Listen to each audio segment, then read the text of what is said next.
बिस्मिल्लाहिर्रहमानिर्रहीम अस्सलाम वालेकुम दोस्तों। इस वीडियो में हम वीकली एनालिसिस करेंगे क्रूड ऑयल और नेचुरल गैस फॉरेक्स मार्केट्स का, और ये हमारी फोरकास्ट 20 मार्च से लेके 24 मार्च तक वैलिड होगी। सबसे पहले अगर हम क्रूड ऑयल को देखें तो क्रूड ऑयल मार्केट ने फ्राइडे को लो ब्रेक नहीं किया, यानी कि सपोर्ट को ब्रेक नहीं किया, लेकिन ये 50 मंथ के लो के आसपास ही है। ये देखें, यहाँ पे डबल बॉटम लगाया था क्रूड ऑयल मार्केट ने। डबल बॉटम लगा के कुछ चांसेस बन गए थे कि ये अप होगी, यहाँ तक अप हुई, पीवट से इबाव 69.3 तक अप होने के बाद फिर वो बैंकिंग कोलैप्स वाली न्यूज़ आने लगी। कुछ और बैंक्स भी हैं जो डूबने जा रहे हैं, जिसमें स्विट्जरलैंड का बैंक भी है, तो फिर ये मार्केट डाउन। लेकिन जितना गोल्ड अप गया है इतनी ये क्रूड ऑयल मार्केट डाउन नहीं आई। अब दोस्तों, कमिंग वीक वैसे इसके बुलिश होने के चांसेस तो हैं, लेकिन मार्केट है,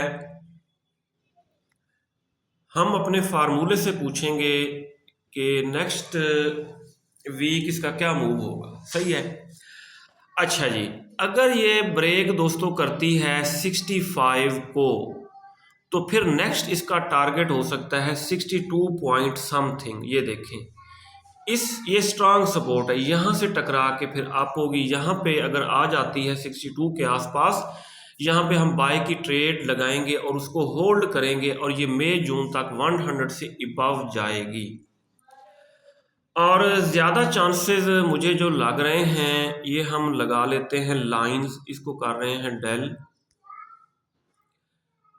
ये डेली कैंडल है, ये रेड कैंडल क्लोज हुई है, इसके ऊपर हम लगा लेंगे। ये देखिए, रेजिस्टेंस, सपोर्ट और पीवट पॉइंट्स हमने लगा लिए हैं।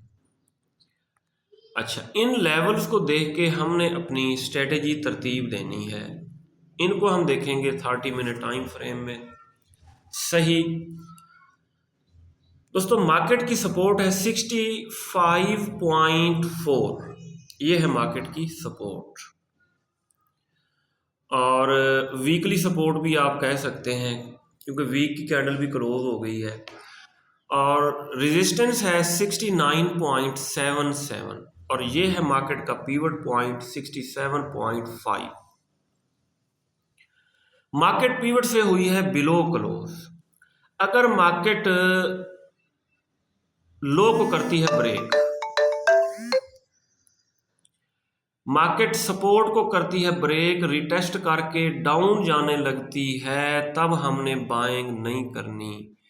फिर हमने 62 के लेवल का वेट करना है। 62 के ऊपर अगर ये बुलिश इनगल्फिंग बनाएगी या मॉर्निंग स्टार बनाएगी, फिर 62 से हम बाय कर सकते हैं।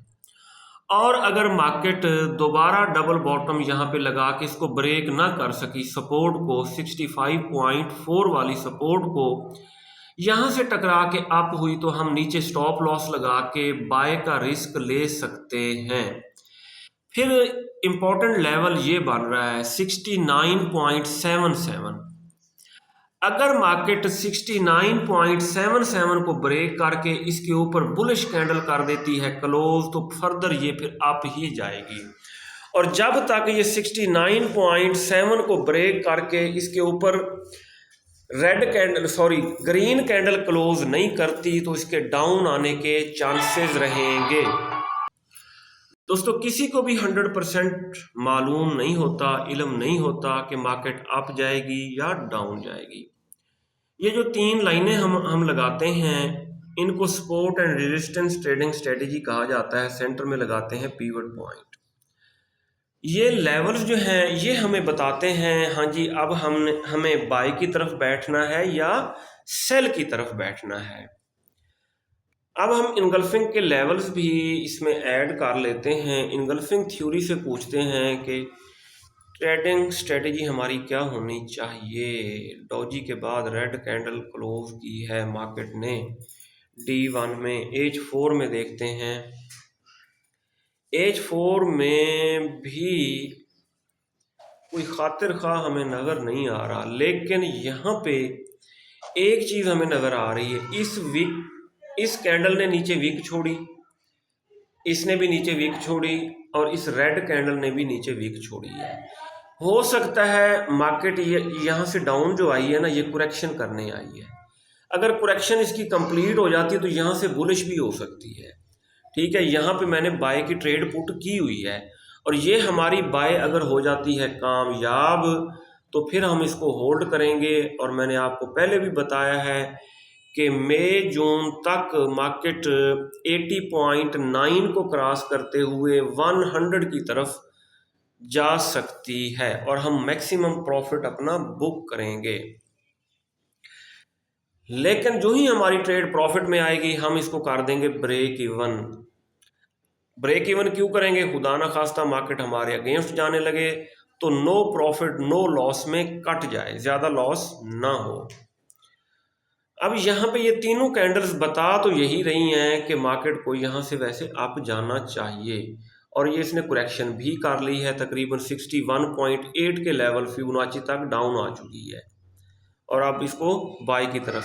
हाँ, मार्केट है अगर ब्रेक कर देती है, सपोर्ट को रिटेस्ट करती है, फर्दर डाउन जाती है तो फिर हम वेट करेंगे 62 का। ये देखें 62 पॉइंट समथिंग।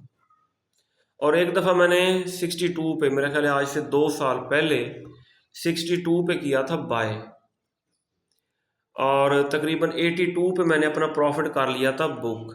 फिर रशिया और यूक्रेन की जंग शुरू होगी और ये 125 तक आप गई थी। ये देखें 125 तक आप गई थी ये मार्केट। अब ऊपर बड़ी बेरिश इनगल्फिंग नज़र आ रही है। बहरहाल देखते हैं, लेना रिस्की पड़ता है। एक तो बाय करेंगे इसकी करंट प्राइस पे जहाँ पे क्लोज हुई है, दूसरी बाय करेंगे 62 पे। जैसे ही ट्रेड प्रॉफिट में आएंगे उसको कर देंगे ब्रेक इवन, ख़तरा भी कोई नहीं है। ये है दोस्तों हमारी ट्रेडिंग स्ट्रेटेजी।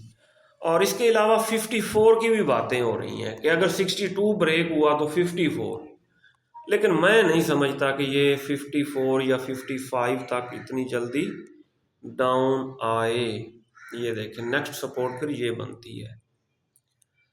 बहरहाल क्रूड ऑयल है, क्रूड ऑयल के बगैर दुनिया नहीं चल सकती। अब देख लेते हैं दोस्तों नेचुरल गैस को। जी दोस्तों, हमारा व्हाट्सएप ग्रुप भी है जिसका लिंक डिस्क्रिप्शन में मौजूद है, आप हमारा व्हाट्सएप ग्रुप ज्वाइन कर सकते हैं। नेचुरल गैस दोबारा डाउन आई है एज 4 में, अगर हम देखें 2.4 तक डाउन आई है। अब ज़्यादा चांसेस यही लग रहे हैं कि ये 2.4 को टच करके यहाँ से अप होगी। 2.6 अगर ब्रेक होता है तो ये फिर सीधी 3 की तरफ जा सकती है और अगर 2.4 को ब्रेक किया खुदा ना खास्ता तो फिर ये है ना 2.38, उसके बाद 2 की तरफ डाउन आ सकती है। बहरहाल इसको डिप से बाय किया जाए और कैलकुलेशन करके बाय किया जाए कि मार्केट ज़ीरो भी हो जाए, हमारा अकाउंट ना उड़े, और फिर इसको होल्ड किया जाए। ये भी इंशाल्लाह इतनी डाउन आई है और जाना इसने ऊपर है। ये देखें 9.94 बड़ा टाइम फ्रेम अगर हम ओपन करें, ये देखें ये इधर ही इसने जाना है। ठीक है, यहाँ तक हम होल्ड कर सकते हैं, 6 महीने भी लग सकते हैं, 3 महीने भी लग सकते हैं। अगर आप 2.4 पे बाय कर रहे हैं, 2.4 पे ये देखें यहाँ पे तो 0.01 के लिए तकरीबन $250 होंगे। मार्केट आपके अगेंस्ट 0 पे चली जाएगी, अकाउंट वाश नहीं होगा, और जब 10 पे जाएगी तो आप अच्छा खासा प्रॉफिट बना सकते हैं। इसी तरह अगर 2 के आसपास अगर आप बाय करना चाहते हैं और 0.10 से बाय करना चाहते हैं तो $2000 से कुछ एक्स्ट्रा डॉलर होने चाहिए, तो मार्केट आपके अगेंस्ट 0 पे चली जाएगी, अकाउंट वाश नहीं होगा। और फिर जब ये जाएगी 10 की तरफ तो ज़बरदस्त आप अच्छा खासा प्रॉफिट बना सकते हैं। ये देखें, ये था दोस्तों वीकली एनालिसिस नेचुरल गैस और क्रूड ऑयल के हवाले से। अपना बहुत सारा ख्याल रखिएगा, हमें दुआ में याद रखिएगा। अल्लाह हाफिज़।